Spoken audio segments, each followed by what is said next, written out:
శ్రీ గురుభ్యో నమః శ్రీమాత్రే నమః. ఈ వీడియో చూడబోయే ముందు ఓం నమ శివాయ అని కమెంట్ చేయండి.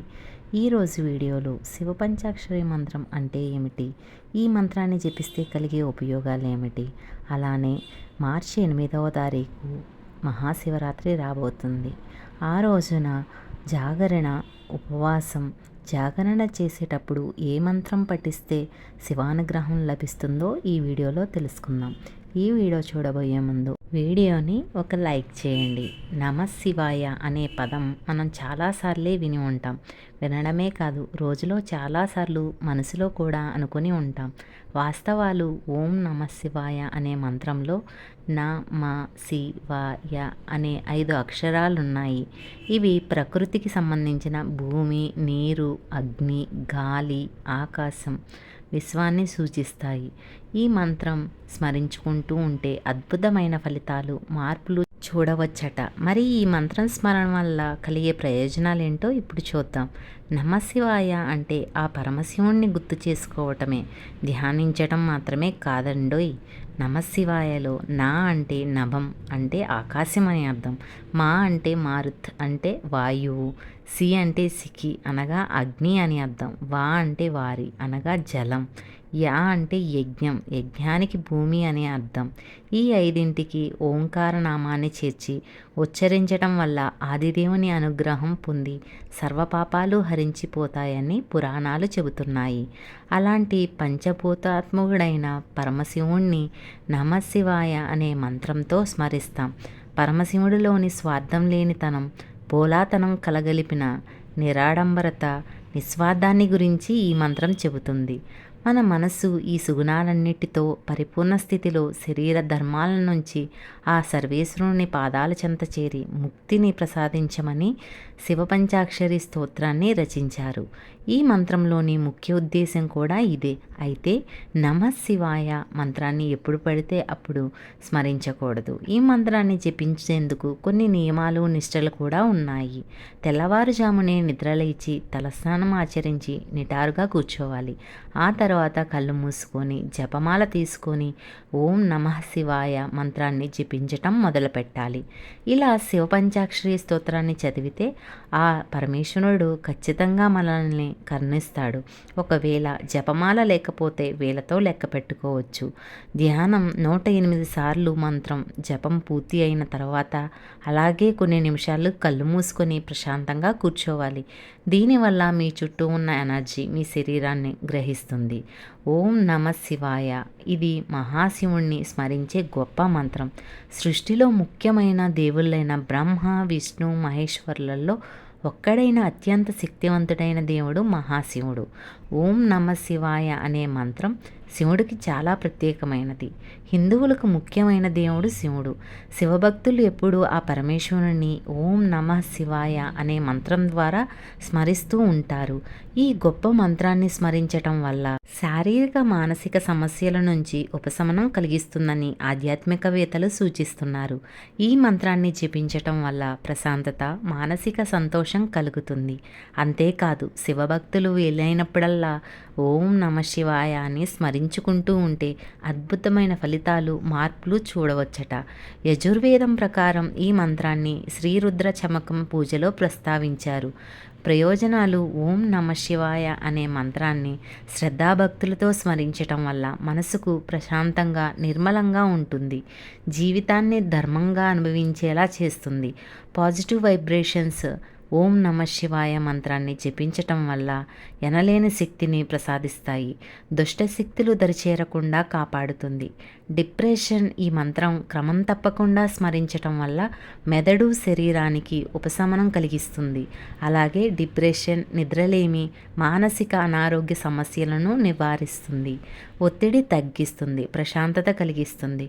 108 సార్లు ప్రతిరోజు ఓం నమ శివాయ మంత్రాన్ని స్మరించటం వల్ల కోపం, ఆవేశం తగ్గుతాయి. అలానే మహాశివరాత్రికి ఉపవాసం, జాగరణ ఎలా చేయాలి అంటే మహాశివరాత్రి దగ్గరలోనే ఉంది. ఈ సంవత్సరం మార్చి 8వ తేదీన మహాశివరాత్రి వచ్చింది. ఆ రోజున ఉపవాసం జాగరణకు విశేష ప్రాధాన్యత ఉంది. అయితే కొంతమంది ఇష్టం వచ్చినట్లుగా ఉపవాసం జాగరణ చేస్తారు. శివరాత్రి రోజున ఉపవాసం జాగరణ దేవదేవుడికి నిష్ఠతో పూజలు చేస్తారు భక్తులు. చిన్నపిల్లలు, ముసలివాళ్ళు, అనారోగ్యంతో బాధపడేవాళ్ళు, గర్భవతులు, ఇలా ఏమైనా సమస్యలు ఉన్నవారు ఉపవాసం చేయకున్నా ఏం కాదు అని శాస్త్రం కూడా అదే చెబుతుంది. శివరాత్రికి ప్రత్యేక నియమాలు ఉంటాయి. పరమేశ్వరుడి కరుణ కోసం భక్తులు మనస్ఫూర్తిగా మొక్కుతారు. ఎంతో పవిత్రమైన శివరాత్రి రోజున శివుడిని భక్తి శ్రద్ధలతో పూజిస్తారు.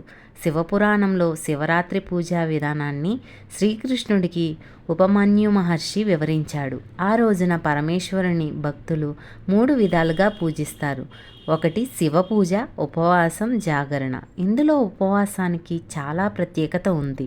ఉపవాసం చేసి శివనామస్మరణ చేయటం చాలా ముఖ్యమైనది. ఉపవాసంలో శారీరక శుద్ధి, జాగారం చేస్తూ ధ్యానం చేయటం కారణంగా మనశ్శుద్ధి కలుగుతాయి. ఉపవాసం అంటే మనసును శివుడికి దగ్గరగా ఉండమని అంటారు. ఉపవాసం ఉండే ముందు రోజు, ఉపవాసం మరుసటి రోజు మాంసాహారం, గుడ్డు లాంటివి తినకూడదు. మద్యపానం చేయవద్దు. ఉపవాసం చేస్తాం, ఆకలి అవుతుంది కదా అనుకుని లేటుగా లేవద్దు. అలా చెయ్యకూడదు. ఉపవాసం ఉండేవారు సూర్యోదయానికి ముందే నిద్రలేవాలి. తలస్నానం చేసి శివుడికి ప్రీతికరంగా శివరాత్రి ఉపవాసం చేస్తున్నాను అని సంకల్పం చేసుకోవాలి. భగవంతునికి మనసును, ఇంద్రియాలను దగ్గరగా జరపటమే ఉపవాసం. అంతేకాని ఉపవాసం ఉండి అమ్మో ఆకలేస్తుంది, ఇంకెప్పుడు అయిపోయిద్ది ఈరోజు అన్నట్లు ఎలా పడితే అలా చేస్తే శివుని అనుగ్రహం కలగదు. మీరు పండ్లు, ఏదైనా పచ్చిపాలు అలాంటివి తాగొచ్చు. అంతేగాని ఉపవాసం కటిక నిష్టగా ఏమీ చేయనవసరం లేదు. ఆరోగ్యపరంగా చూసిన ఉపవాసం శరీరంలో ఉన్న విష పదార్థాలను తొలగించటంతో పాటు శరీరంలో ప్రాణశక్తిని, ఇంద్రియ నిగ్రహాన్ని పెంచుతుందట. నీళ్లు కూడా తాగకుండా ఉపవాసం చెయ్యొద్దు. శరీరాన్ని కష్టపెడుతూ భగవంతుని వైపు మనసును తీసుకెళ్లటం కష్టం. శివరాత్రి రోజున ప్రకృతిలోని శివశక్తిని శరీరం గ్రహించాలంటే వెన్నును నిటారుగా పెట్టి కూర్చోవాలి. శివరాత్రికి చేసే జాగరణ మనలో ఉన్న శివతత్వాన్ని జాగృతం చేస్తుంది. ఇష్టం వచ్చినట్లుగా కబుర్లు చెబుతూ కాలక్షేపం చేస్తూ జాగరణ చేయకూడదు. అది జాగరణ అవ్వదు, టైంపాస్ మాత్రమే అవుతుంది. మనసును ఆ దేవదేవుడి మీద పెట్టి ప్రశాంతంగా ఉండాలి. శివరాత్రి మరుసటి రోజు ఉదయం శివాలయాన్ని సందర్శించి ప్రసాదాన్ని తీసుకుని ఇంటికి వచ్చి భోజనం చేసి ఉపవాస వ్రతం ముగించాలి. మరి జాగరణ చేస్తూ శివరాత్రి రోజు చదవలసిన మంత్రం ఏమిటి? అది చాలా ముఖ్యమైన మంత్రం. మహాశివరాత్రి నాడు ఈ మంత్రాలు పఠించడం వల్ల శివయ్య అనుగ్రహం కలుగుతుందని పండితులు చెబుతున్నారు. భారతీయ సనాతన ధర్మంలో శివారాధన చాలా విశిష్టమైనది. శివుడు బోలాశంకరుడు, అభిషేక ప్రియుడు అని శాస్త్రం. అలాంటి శివుని అనుగ్రహం పొందటానికి ఆయనను వేద మంత్రాలతో స్తుతించటం, వేదమంత్ర పఠనం వంటివి చేయటం వలన శివానుగ్రహం పొందవచ్చు.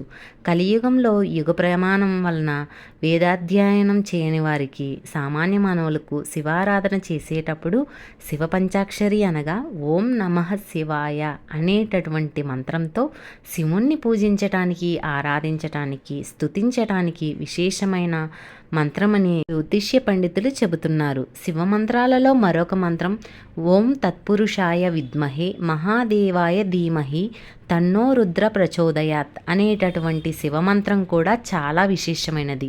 ఆదిశంకరాచార్యుల వారు శివారాధనకు అనేక శ్లోకాలు, మంత్రాలు ఇచ్చారు. అందులో చాలా విశేషమైనటువంటి నిర్వాణ శబ్దం, గురుదక్షిణామూర్తి స్తోత్రం, ఇవి చాలా ప్రత్యేకమైనవి, విశేషమైనవి అని పండితులు తెలిపారు. ఈ మంత్రాలు శివరాత్రి వంటి దినాన విశేషించి ప్రతి ముఖ్యమైన పారాయణం చేసేటటువంటి వారిని శివుని అనుగ్రహం చేత శుభ ఫలితాలు ఏర్పడతాయని పండితులు తెలిపారు. శంకరాచార్యులు వారు రచించినటువంటి స్తోత్రాలలో గురుదక్షిణామూర్తి స్తోత్రం కూడా చాలా విశేషమైనది. దక్షిణామూర్తి అనగా శివశక్తి, అమ్మవారి శక్తి కలిసి ఉన్నటువంటి దివ్య స్వరూపమని, దక్షిణామూర్తిని పూజించినట్లయితే శివపార్వతులను పూజించినట్లే అని, సకల మునిజనులకు, లోకములకు జ్ఞానాన్ని ప్రసాదించేటటువంటి దైవం దక్షిణామూర్తి అని ఈ స్తోత్రాలను శివరాత్రి రోజు పఠించటం వల్ల విశేషమైన ఫలితాలు కలుగుతాయని జ్యోతిష్య పండితులు తెలిపారు. ఈ విధంగా మహాశివరాత్రి రోజున జాగరణ, ఉపవాసం, మంత్రపఠనం చేస్తే మీకు మీ కుటుంబానికి శివానుగ్రహం లభిస్తుంది. ఈ వీడియో మీకు నచ్చితే ఓం నమ శివాయ అని కమెంట్ బాక్స్లో కమెంట్ చేయండి. అలానే లైక్ చేయండి, షేర్ చేయండి, సబ్స్క్రైబ్ చేసుకోండి. మరొక మంచి వీడియోతో మీ ముందు ఉంటాను. సర్వే జన సుఖినో భవంతు.